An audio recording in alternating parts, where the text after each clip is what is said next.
There are people who possess a special ability that allows them to detect lies and hidden intentions almost instantly.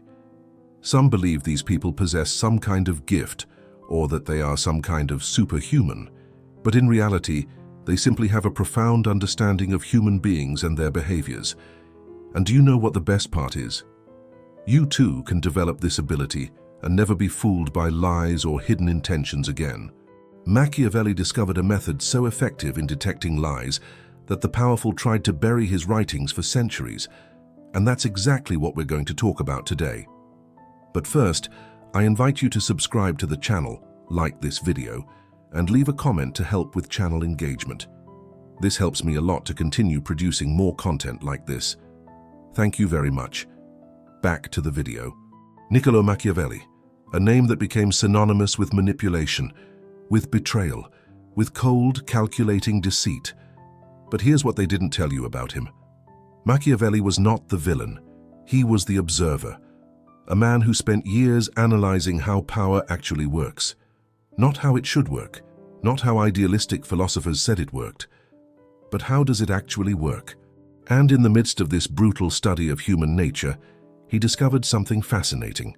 A pattern, a way to see through the masks people wear every day. And before you think this is just paranoid, think with me. How many times have you felt that discomfort, that feeling that something doesn't add up? Someone tells you something, but you feel like there's something more, something hidden between the lines. So it is. Machiavelli systematized exactly this, and the most interesting thing? He didn't need polygraphs, he didn't need micro-expressions, he didn't need anything but cold observation and ruthless logic. Chapter 1. The Forgotten Principle. Let's get straight to the point. Machiavelli had an obsession, and this obsession can be summed up in a single phrase that he repeated in different ways throughout his work. Men are ungrateful, fickle, deceitful, cowardly in the face of danger, and greedy for profit. Brutal, isn't it? But wait. It's not cynicism for cynicism's sake. It's raw realism. Machiavelli lived in a time where telling the wrong truth would get you burned at the stake, literally. He saw republics fall, he saw princes betray allies, he saw pacts broken before the ink was dry on the paper. And he realized something that most people refuse to accept to this day. Words are the cheapest tool there is. Anyone can say anything. Promise the impossible. Swear eternal loyalty. Declare good intentions. It costs zero. So Machiavelli developed what we might call the principle of revealing action. And this is where things get interesting. Because this principle isn't about detecting specific lies. It's not about catching someone in a specific contradiction. It's much deeper than that. It's about understanding that a person's true nature, their real intentions, their authentic values, are only revealed through one thing: action under pressure.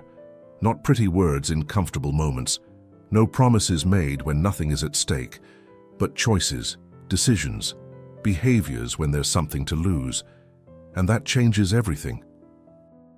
Chapter 2. The Anatomy of Falsehood. Let me show you how this works in practice. Imagine the following situation. You meet someone. This person is extremely friendly, polite, always available, always with a smile on their face. She talks about values, about loyalty, about how much she values honesty in relationships. Nice, right? Now, Machiavelli would ask you a question.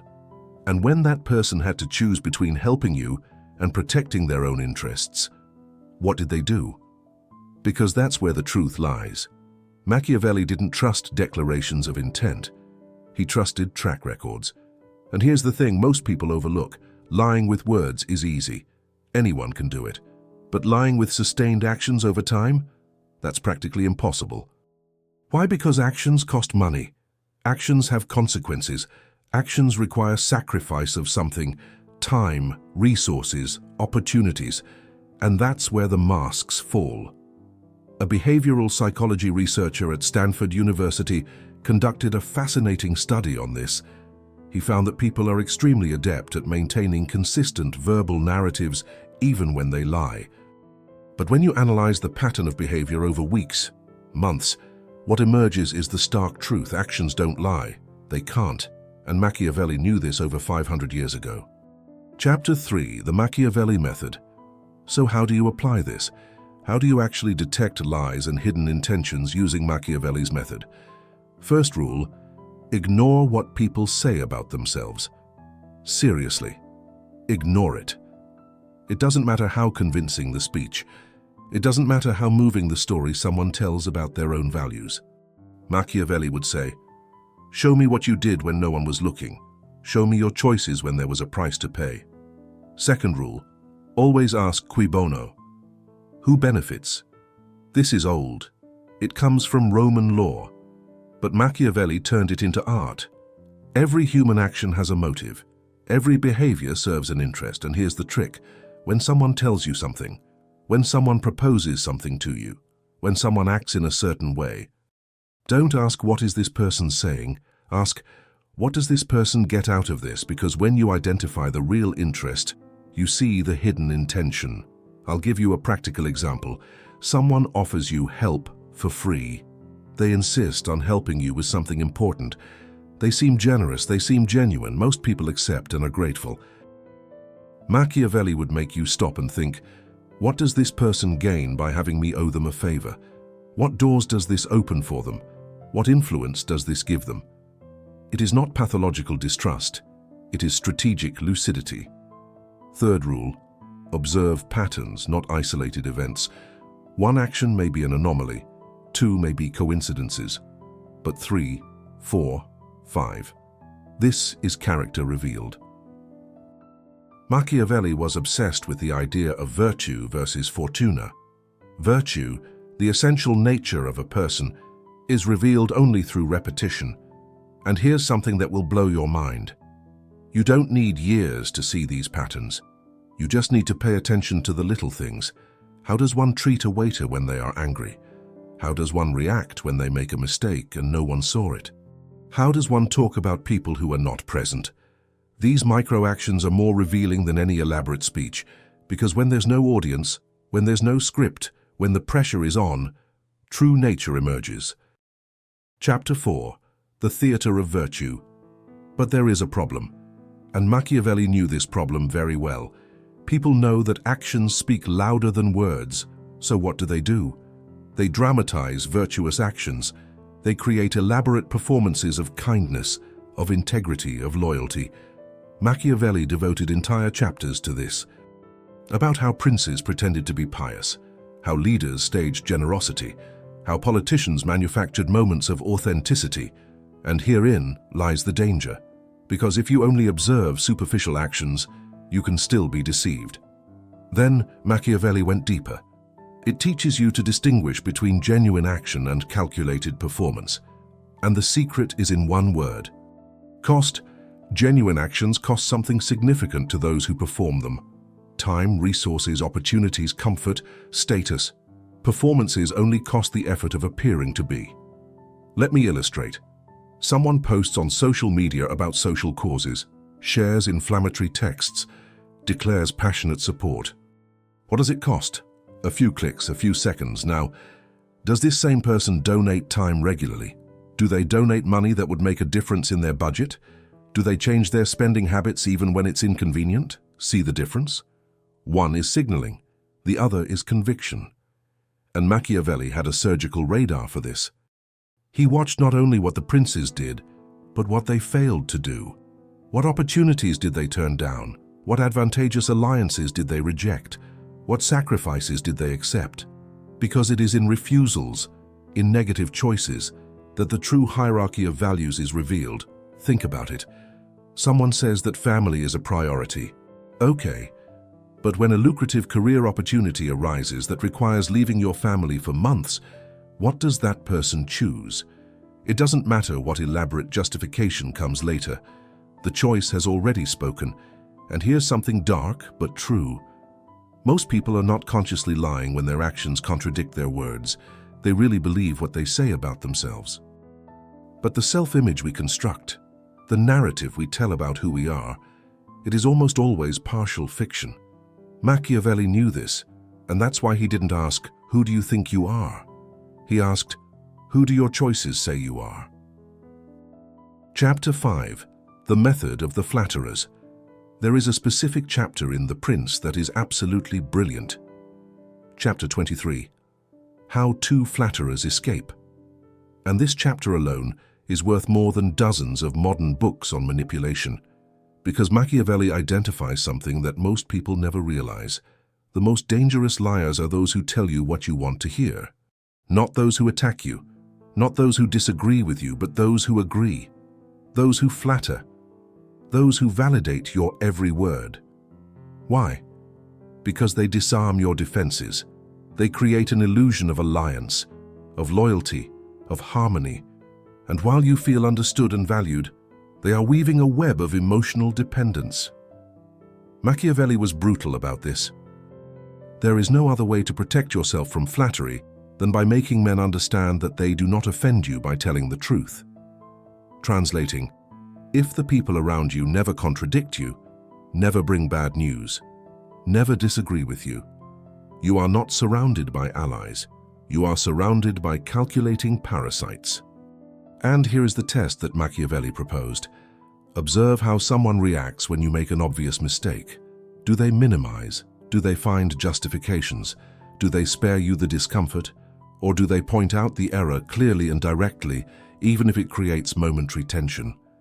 Because true allies correct you. Flatterers slowly sink you into their own illusions. And there's more. Machiavelli realized something that neuroscientists would only confirm centuries later. Our brain loves confirmation. We are neurologically addicted to people who validate our worldview, and experienced manipulators exploit this mercilessly. They study you. They identify your beliefs, your fears, your desires, and then they build a persona that mirrors exactly what you want to see. They agree with your opinions. They share your indignations. They reinforce your prejudices, and when you're completely hooked on this illusion of deep affinity, they ask you to do something, or they make you do something that serves their interests. Machiavelli saw this happen repeatedly in the Italian courts, advisors who never contradicted the prince until the prince made disastrous decisions based on distorted information. And the worst, the prince never suspected these advisors. After all, they always agreed with him. How could they be dishonest? Chapter 6. The impossible consistency. Now comes the part I like the most. The final blow in Machiavelli's method. And it's something so simple that you'll wonder why you never thought of it before. Machiavelli observed that liars have a structural problem. They need to maintain multiple narratives simultaneously. One narrative for you, another for someone else, another for a third context. And keeping those narratives aligned over time, under pressure, in unexpected situations, it is cognitively impossible. Something always escapes. There's always a contradiction, an inconsistency, a moment where the masks switch places at the wrong time, and Machiavelli teaches you to be attentive to precisely these moments, not in the big statements, but in the small inconsistencies. Someone tells you they value transparency, but you realize that important information always forgets to include you. Someone talks about equal partnership, but in practical decisions, you are always in the position of executor, never strategist. Someone declares disinterest in power, but watch how they position themselves in any leadership vacuum. It is these cracks in the narrative that Machiavelli teaches you to observe. And here's the deal. You don't need to confront. You don't need to accuse. You don't need to create drama. You just have to see. See and act based on reality, not narrative. Because once you see through the hidden intentions, once you identify the fabricated persona, you regain your power of choice. You consciously decide how to interact with that person, what information to share, what vulnerabilities to expose, how much trust to place, not out of malice, but for lucidity.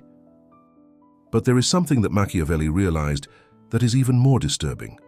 Something about the nature of truth that most people choose to ignore. Because after years of observing princes, diplomats, generals, and conspirators, he came to a grim conclusion: everyone lies, not just the obvious villains, not just the conscious manipulators, everyone, including you, including me.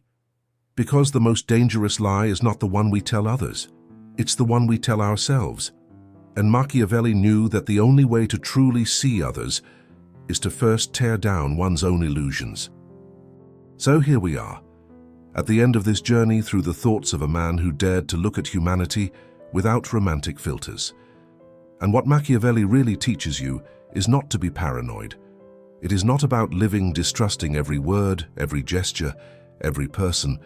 What he teaches you is something much deeper: clarity, the courage to see the world as it is, not as you wish it to be.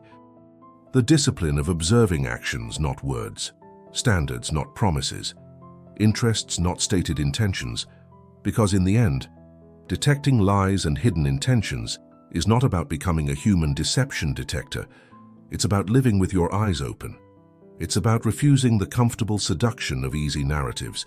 It's about accepting that people are complex, contradictory, driven by interests they don't always admit to themselves. And including you in this equation, everything makes more sense. Machiavelli was not a pessimist, he was a realist, and maybe, just maybe, in a world obsessed with comforting illusions, a little raw realism is just what we need. So I leave you with the question Machiavelli would ask: who do your actions say you are? Not who you think you are, not who you say you are, but who do your choices, that your priorities, your sacrifices, reveal you to be? Think about it.